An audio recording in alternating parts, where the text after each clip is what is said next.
Kuha muna tayo ng balita sa oras na ito.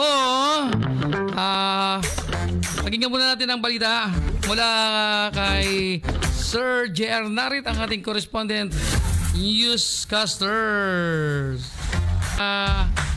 Kabuhayan sa mga palengke tututukan ng isang party list at 22 nasagip sa tumaob na motorbangka sa Pulilio, Quezon. Ang detalye mula sa ating correspondent newscaster J.R. Naret.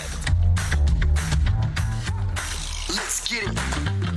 Ilis ang San Fernando Public Market upang tiyakin ang kanilang kagalingan at suporta, ang kanilang kabuhayan at personal na makipag-ugnayan habang mamimili para sa sariwang ingredients para sa isang linggong pagkain.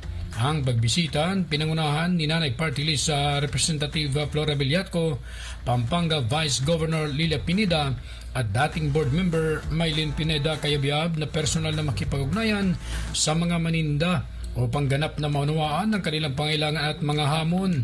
Ayon kay Yatco, namahagi sila ng aprons at t-shirt dahil alam nila kung gaano ito kahalaga sa kanila dahil karamihan sa kanila ay nakasuot ng aprons sa araw-araw na trabaho. Higit pa rito ay binigyan nila ng pagkakataon na pakinggan ang mga concern at tiyakin sa kanila na ang Nanay Party List ay nakasuporta sa kanilang pangailangan. Idinagdag pa nito na ang kanilang titinan karamihan sa mga vendor ay breadwinners ng kanilang pamilya. Sila ang nakapagpatakbo ng negosyo at magtitiyak ng palabalansing pangailangan sa araw-araw. Sa pamagitan na niya ng ganitong inisyatiba, nananatiling committed ang Nanay Party List na patuloy na magsusulong ng abot-kayang healthcare, livelihood programs at overall well-being para sa mga nanay manininda at sa pamilya sa buong bansa. Samantala, 22 tao kabilang ang 3 bata ang ligtas na nasagip matapos tumaob ang kanilang sinasakyang motorbangka malapit sa sandbar ng Kukuk Island, Barangay Kani-Kanian, Pulilio, Quezon nitong araw ng Sabado ng tanghali.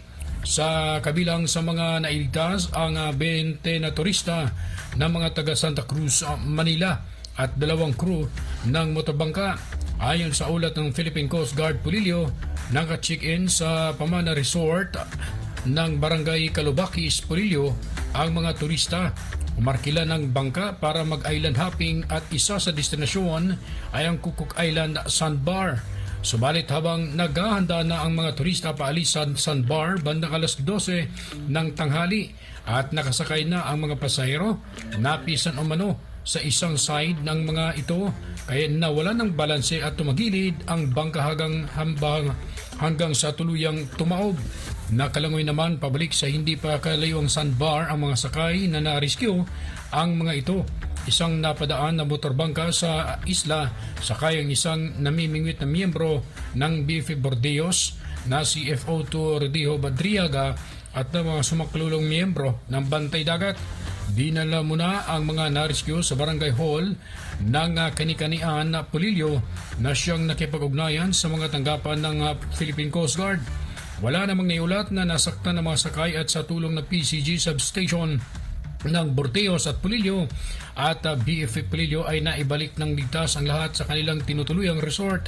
Sa inisyal na investigasyon ng kapitan ng bangka na si Rolly Balispin, natuklasan na may paglabag ito sa mga panuntunan ng PCG katulad ng pag-alis ng walang clearance mula sa PCG at pagsasakay ng hindi otorisadong bilang ng pasahero.